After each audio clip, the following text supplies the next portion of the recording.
At the end of the day, your brand is what people say about you. Getting initial traction and then just doubling down on that. When people purchase your products, they're saying something very specific about themselves. Welcome to On the Fly. Hello everybody and welcome to episode 6 of On the Fly from Wayflyer. Today we were so lucky to be joined by Tim Masek of 1-800 DTC. Myself and Tim, we talked about tech stacks, the best tech stacks available for DTC brands that are out right now, some newcomers that you might not have heard of. We talked about some of our favorite brands and what he has in store for the future of his website. It was a really interesting chat with a lot of valuable information to take from it. Tim is a really knowledgeable guy. Hope you enjoy. So welcome to the show, Tim Masek, who is founder and creator of 1-800 DTC. 1-800 DTC is a curated directory of some of the greatest direct-to-consumer brands operating in the space right now. 1-800 DTC's primary focus is to share knowledge around tech stacks, but it's also become a resource for loads of other reasons. Welcome to the show, Tim. Firstly, I'd like to ask you, what inspired you to build this website and create 1-800 DTC? Yeah, well, and actually, even before getting into that, just want to thank you, Dan, for having me on the pod. Love what you guys are doing with Wayflyer. I've met a bunch of members on the team, and always super friendly interaction. So thanks for having me. Now, in terms of the question around what prompted me to start 1-800 DTC, it was a personal pain point. Nothing more fancy than that. I was a growth marketer helping a lot of DTC brands with everything growth related. And because I was working with early stage DTC businesses, I was working directly with the founders of those businesses. And what you often find with founders of early stage DTC businesses is people are very passionate around the product that they want to be bringing to market, but they're less passionate about the things like tech stacks and things like that. And so the burden of picking a tech stack was often put on me as the growth marketer.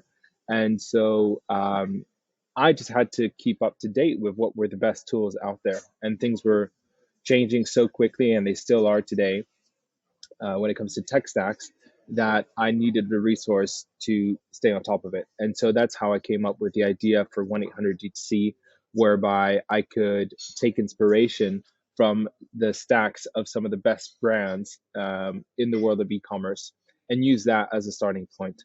And so I created a directory, which was a spreadsheet at the beginning, and here I am today now, helping lots of e-commerce merchants find the best tools in their space. Yeah, you kind of touched on it there, how this kind of tech stack world, it's moving so fast. I remember when I started my own DTC brand in 2017, I'm almost sure that there was only maybe one review option available, and that was Yotpo. I actually still use it, much to the detriment of what I see online, because there's a lot of better competitors that have come in. So personally, for me, being able to look at some of the brands that I admire and to see what they're using has been really helpful to me.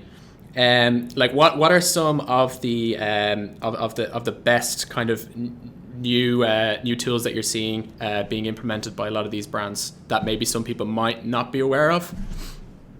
Yeah, well, I think there's definitely like a core stack that you should begin with, and it doesn't have to be crazy complicated. And a lot of times when I'm speaking to founders, they're in the early stage of their business, and they're telling me, actually, my tech stack is not all that complicated, but you're probably going to want to have a customer support solution, so you can take a look at a tool like Gorgeous. You're probably going to want to have reviews on your website, so that's something like a Kendo or a Junip. Those are two good options. You're going to maybe want to have upsells, and you can use something like Rebuy. Rebuy is great. You're using, brilliant tool. And so that starts to become part of the real core tech stack. Of course, you've got Klaviyo and Shopify that you definitely want to not overlook. But bit by bit, you've got new entrants. And so one tool that comes to mind recently is Fondue. Fondue is an interesting one. They basically enable brands to unlock cashback for their customers. And so instead of giving away a 10% off discount across their store for new customers, which a lot of DTC brands do. They're instead saying give 10% cash back.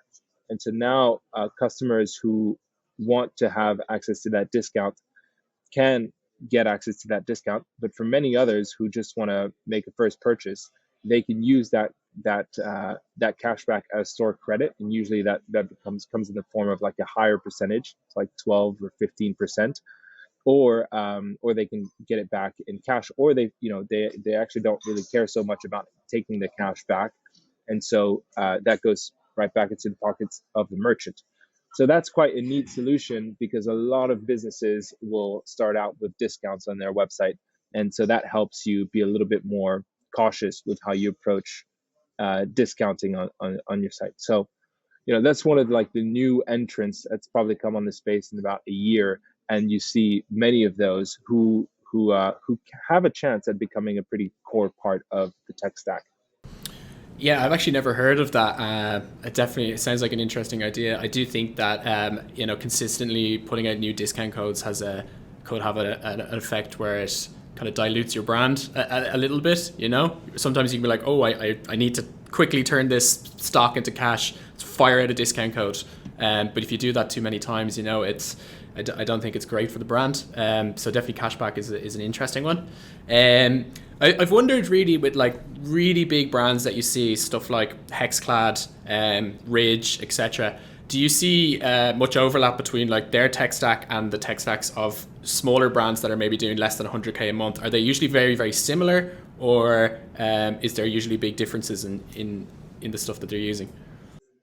Yeah, I mean, there's definitely so the core bits are usually there's quite a lot of overlap on, but then some of the brands, the larger brands, will either have tools that are integrated at like a very, very deep level that stands out from others. So a good example for this would be the business Water Drop. So they sell these little dissolvable supplements that that you put into your water bottle, and it turns into a flavored water.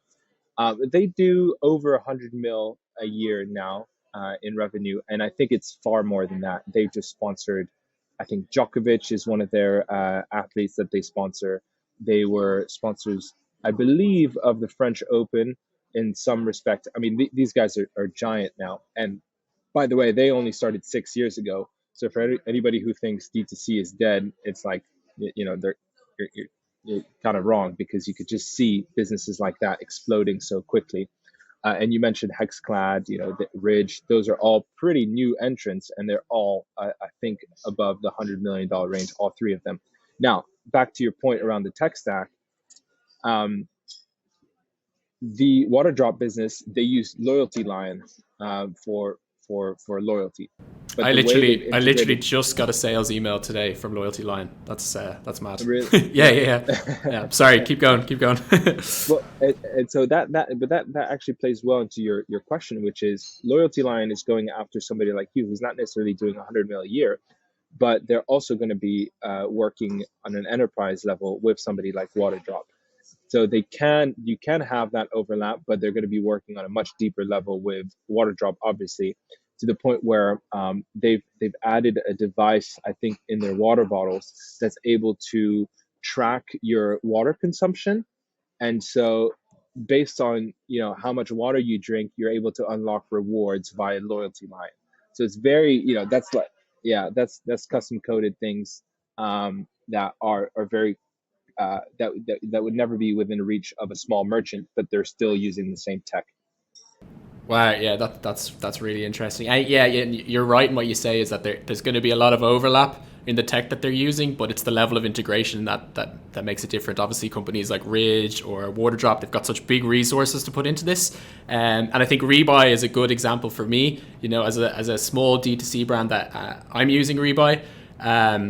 And I, have a very small team, and then if I want something done, it's mostly contractors. But to kind of like integrate Rebuy properly throughout the whole website and really make the full use of it, it requires a lot of elbow grease, really. And it's so time consuming. I haven't really been able to do it, but I imagine that companies this big, they're just able to like really maximize the most out of these tech stacks. Yep, absolutely. And I think there's one point on Rebuy which is relevant when it comes to Ridge is that I'm 99% sure they use Rebuy. I'd have to check for their upsell of so Ridge offers this really minimalist wallet, right? But what usually you can only put your credit cards in that wallet. I actually have one here. I do as well. It's at my But desk. if you had, oh really? Yeah. So if you had, so here it is, right? And if you had coins that you wanted to keep into your wallet, you couldn't really do that. But they do have this like little um, coin uh, coin card that you can put inside your Ridge wallet. Usually for somebody like me who's buying a wallet on their website, I have anxiety about what happens if I'm carrying around coins. Where am I going to put those? And so they upsell you on that in the funnel using Rebuy. And the upsell, you can go on their website, and it's very very simple, very straightforward, and not too different than what it would be like on your own site, Dan. So I actually you don't even have to get that sophisticated on the Rebuy. They do that with like the AirTag as well, don't they, for the wallet, like the upsell of the trackable thing.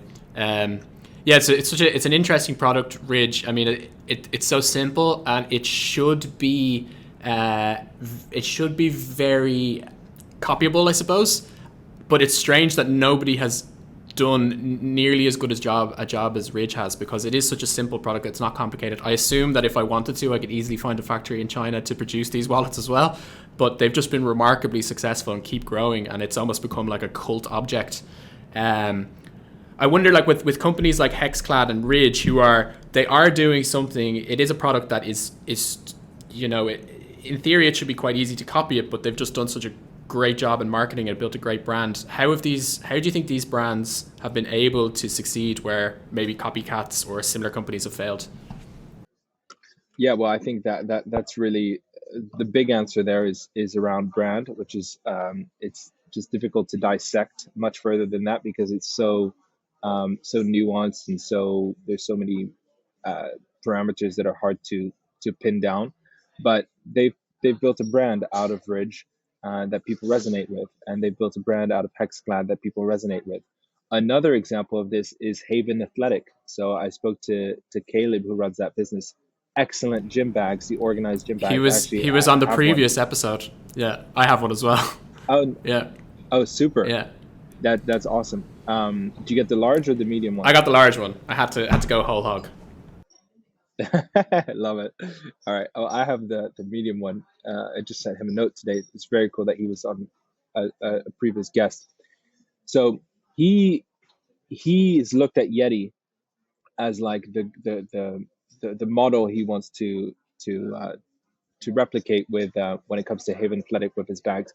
And when Yeti entered the market, they were sending. I mean, there's some of those coolers that cost over $1,500. Meanwhile, the average cooler before Yeti was like $30. So that's a massive jump in terms of cost for a cooler. And in order to convince the market that you should be worth that amount, you need to invest in product, obviously, but you need to create a bit of a brand around what you've got going. And I think Haven's done a great job of that in selling a gym bag that's historically only cost $30 as well, but they're selling it for $250.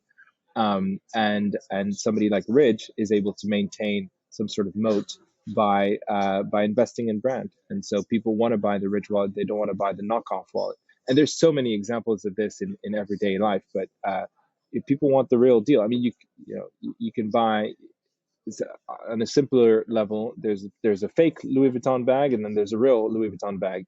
They're almost exactly the same, but people aspire to buy the real one.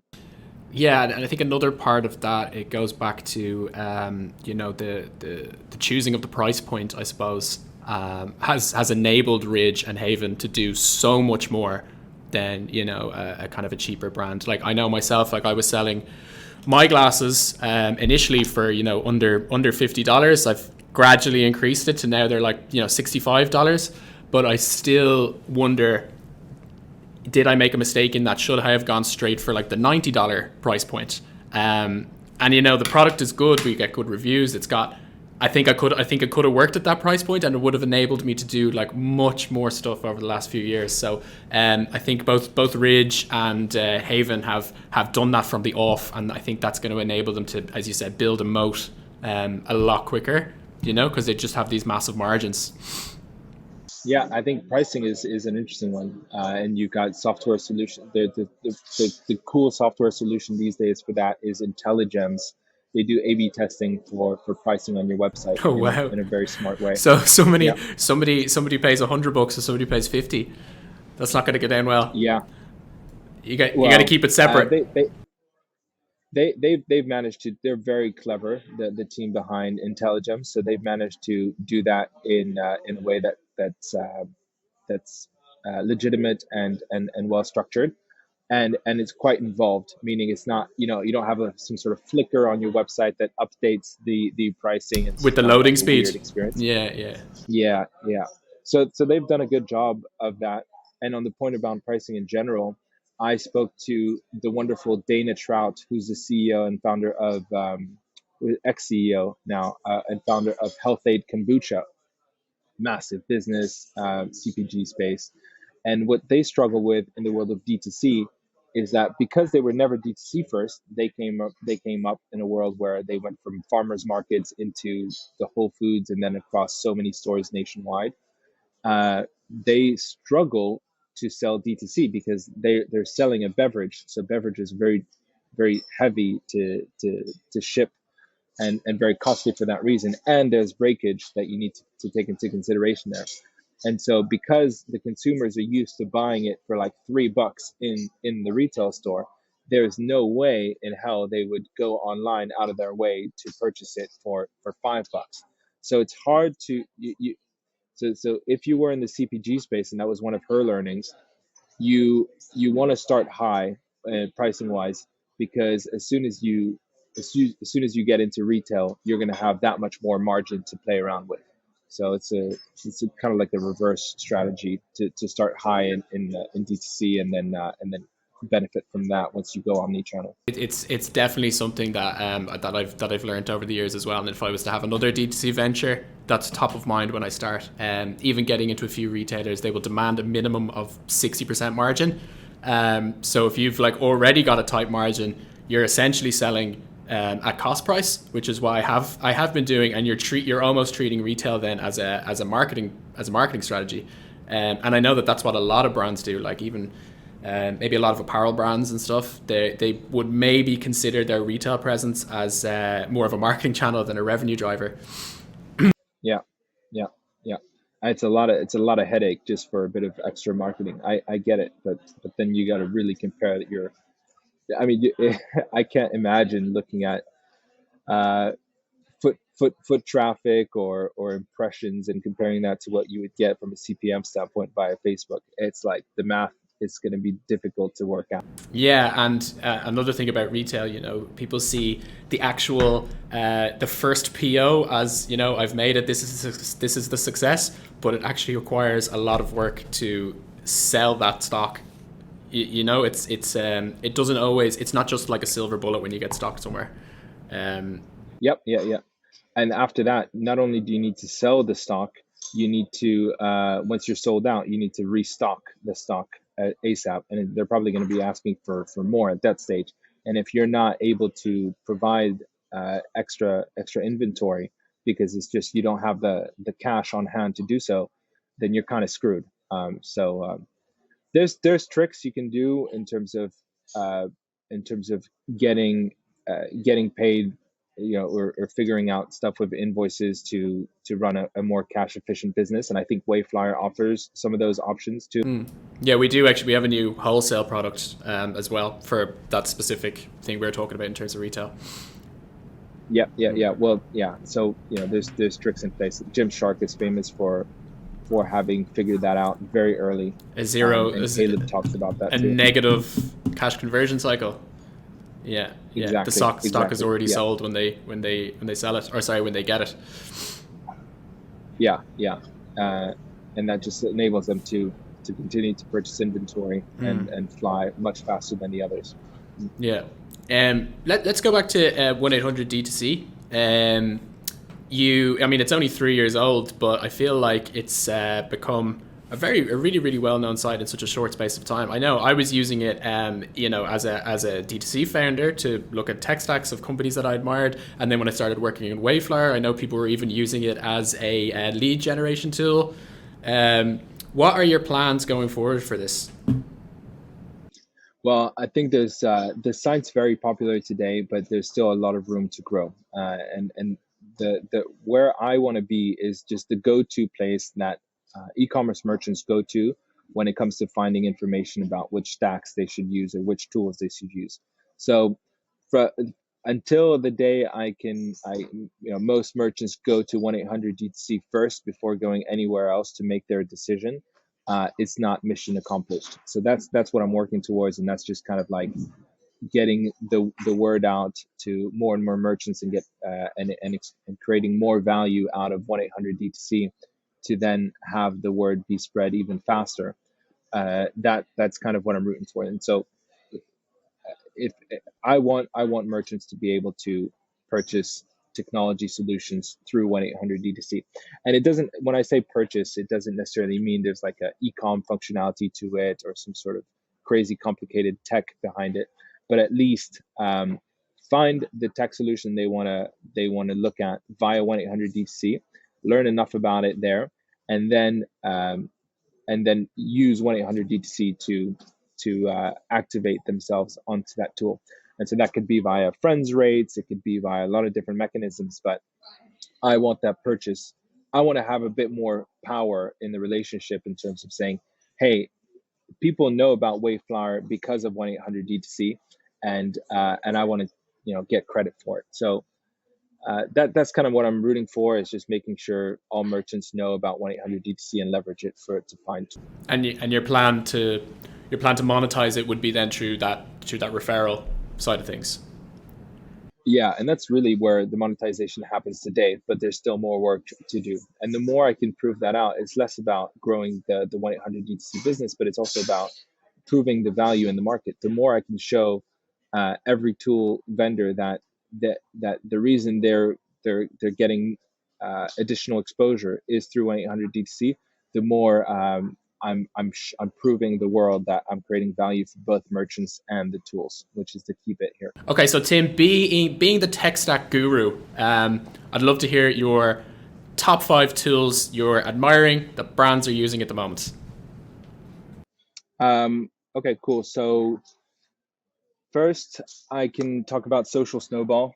Social Snowball is an affiliate solution, and what it basically does is it turns every single one of your customers into an affiliate. So that's used by brands like True Classic, which are massive apparel businesses now that were basically created overnight into 100 million plus businesses.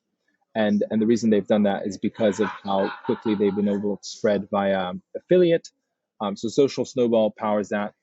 Replo is a landing page solution that you should definitely know about. That's what most businesses are starting to use these days when it comes to building good landing pages. The team is incredible. They're shipping features at like light speed. I've never seen that before. So an amazing product to look at when it comes to creating landing pages. Such a key tactic for many of the businesses I interact with. Then there's a new solution in the email space called Spellbound. Spellbound is something you can integrate inside Klaviyo, a great solution that helps you create more interactivity out of your Klaviyo emails. And so when it comes to asking people for polling opinion or doing fun animations within your Klaviyo emails, Spellbound enables you to do that in a way that's not native to Klaviyo.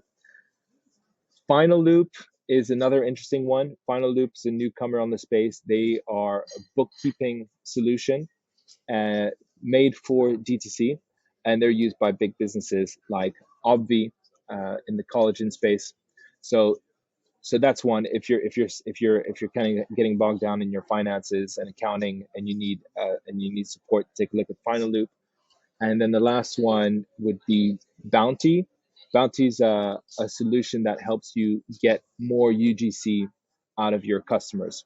So the way they do that is whenever a customer goes on your website and decides to make a purchase, there's going to be a call to action that says get 10% cash back on this purchase if you post a TikTok about it. And then as you post your TikTok, everything's tracked in terms of your order that you made and the TikTok that you're producing out of it. They're going to pay you back, I think, as via like a CPM based on the amount of impressions you're generating via your TikTok video. And so what I love about that is you're encouraging your customer base, your existing customer base, your authentic customer base to create UGC. And you're going to get some good hits out of that, some hits that go viral. And you're encouraging people who wouldn't necessarily post on TikTok to post on TikTok for the first time. So a lot of things to like about Bounty, just because having UGC is so critical as a DTC brand today. So that's a good top 5 for now. Social Snowball, Replo, Spellbound, Final Loop, and Bounty. Yeah, that was a really good list. I'm aware of a few of those. I'd never heard of Bounty, but I'm sure people are going to find that really, really helpful. Of course, you left out Wayflower for financing, but we'll let that go. So just before I let you go, you're very involved in the D2C space. Do you have any plans to launch your own D2C brand? If you don't, no problem. But if you did, potentially, what would be your ideal product? So I don't have any plans to launch my D2C brand. I think it's far too difficult to do so. That's why I try to help as many merchants as possible. And I really admire people like you, Dan, who do so well in selling your glasses on the internet. I'm always amazed by the founders that I meet. So no plans as of yet for me. If I did, I probably want to do something in the world of sports. I love sports, and that's where I buy all the products. So I'm a consumer myself, and maybe I could come up with a clever idea. Are you a fellow Gymshark obsessive like me? It's probably all I wear, apart from today. Yeah. I quite like Gymshark. I'm a Nike diehard fanatic, so I stick to Nike for the most part. But I gotta invest more in some Gymshark clothes.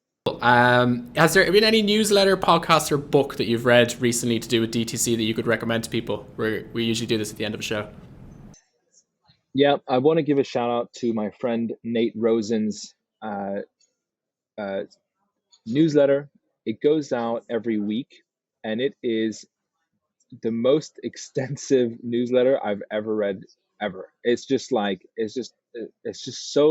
so much news from the worlds of CPG and what's happening from an investing standpoint. It's very CPG focused. I will say that it's not necessarily e-commerce focused, but it just gives you all the news that happened in the past week.